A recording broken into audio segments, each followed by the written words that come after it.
ওরা প্রত্যেকবারই এটা করে ইলেকশন যখন আসে তখন বিশেষ করে যারা পার্টিতে অ্যাক্টিভলি কাজ করে তাদের বাড়ি অফিস এসব জায়গায় যায়। আজকে আমার অফিসে গেছে, রেস্টুরেন্টে গেছে, তা গেছে, ওরা ওদের কাজ করছে, করুক, আর কি বলা যাবে ওদেরকে। যেটা জানা যাচ্ছে যে সাউথ দমদম পৌরসভায় রিক্রুটমেন্টে যে অভিযোগ উঠেছে সেই নিয়ে, মানে রিক্রুটমেন্ট দুর্নীতি যে অভিযোগ উঠেছে সেই নিয়েই রেড।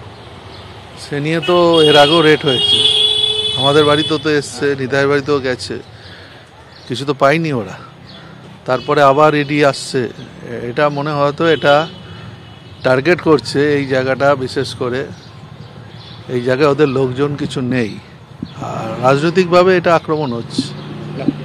কেন এটা হচ্ছে সেটা বুঝতে পারছি আমিও।